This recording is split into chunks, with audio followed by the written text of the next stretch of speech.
Hey everybody, and welcome back to our channel, Nutrifoodie and Lifestyle. So for the month of March, it is Women's History Month, and this week, Monday, March 8th, was International Women's Day. So shout out to all the women out there.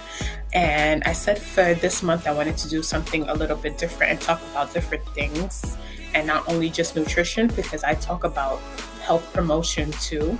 Because I am a nurse and I know about other things and not just nutrition. So I'm going to talk about three things today that affect women, three disorders that affect women. And the first one is going to be multiple sclerosis.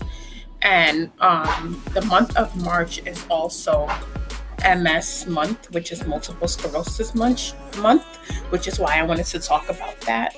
And then the second one I'm going to talk about is cardiovascular disease, which I talked about last month, which was February, Heart Health Month. And the third thing I'm going to talk about is lupus. So those are three things that affect women, and I think it's important to talk about these things. So let's get started. And I am going to be sharing my screen because, I always got my notes. So I'm going to be sharing those notes. Let's make them bigger. There we go. So first, we're going to start with multiple sclerosis. So multiple sclerosis is a disease of the central nervous system. The central nervous system includes the brain and the spinal cord.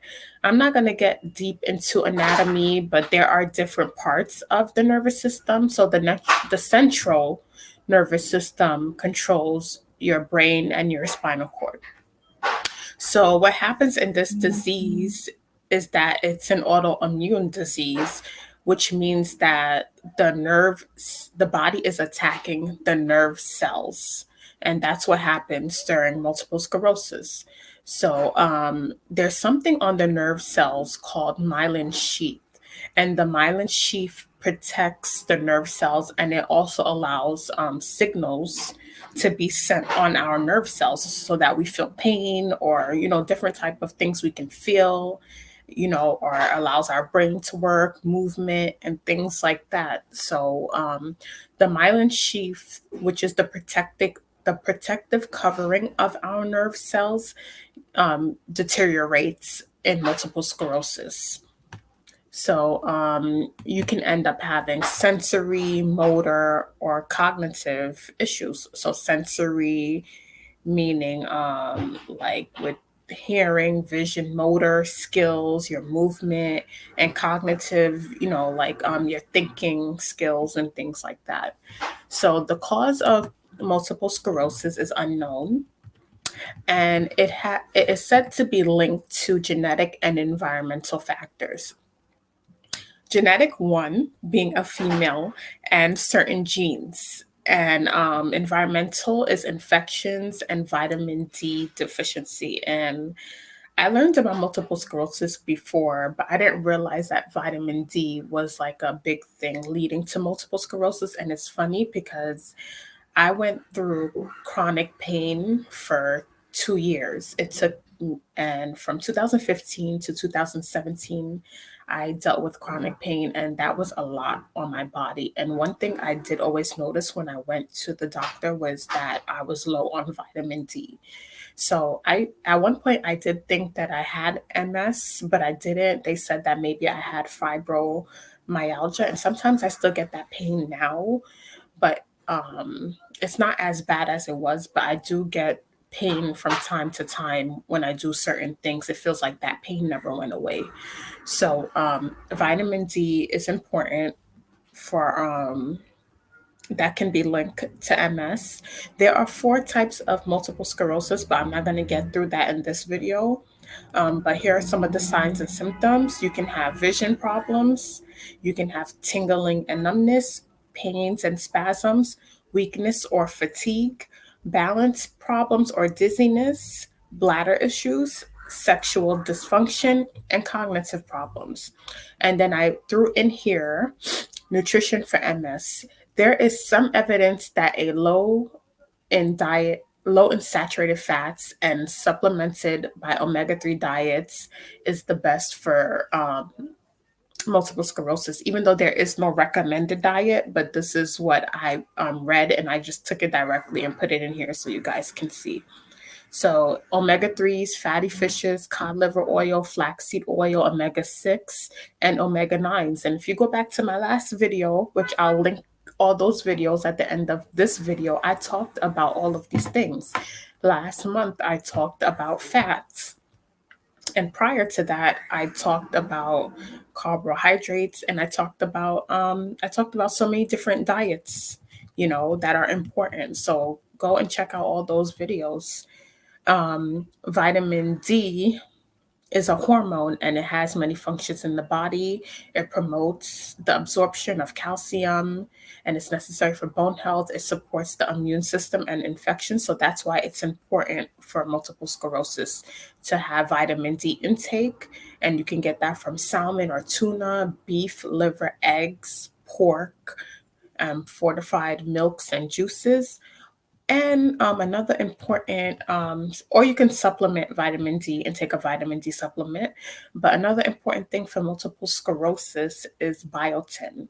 And it says biotin is considered a form of vitamin B and is a component of enzymes in the body that help break down certain substances, and it also activates certain enzymes in the body to produce melanin, or myelin. Sorry, I said melanin, myelin. So myelin sheath is what I talked about before, which is the protective covering on the nerve cell, and biotin helps to produce that. So that's why you should also take biotin, they say, if you have multiple sclerosis.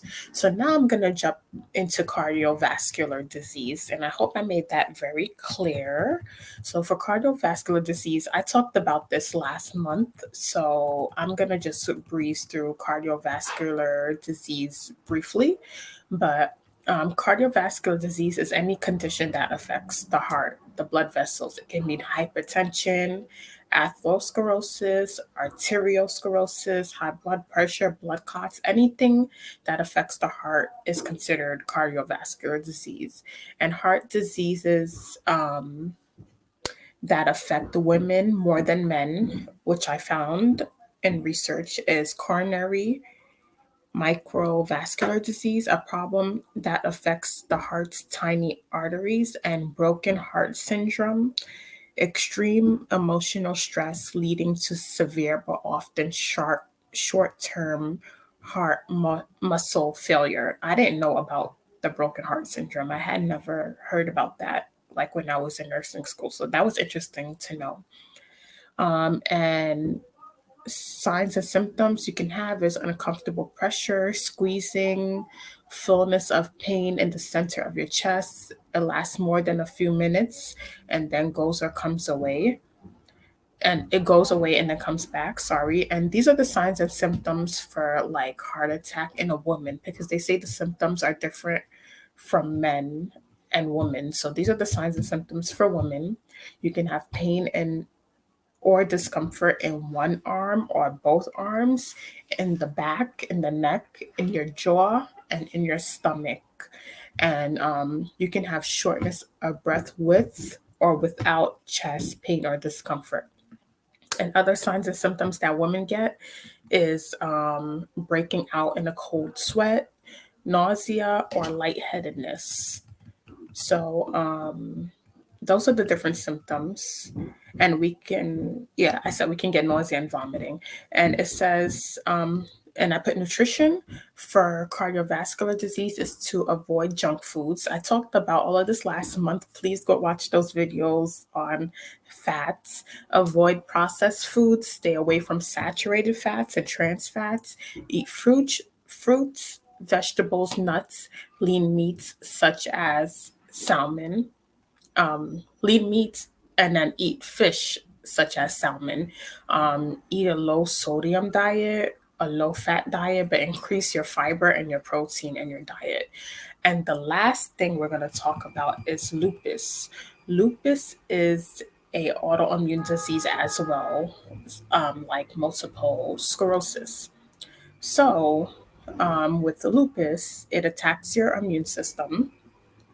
And lupus is basically a disease that has to do with inflammation, and you can get inflammation anywhere in your body. When you have lupus, it can attack any organ, it can really be anywhere.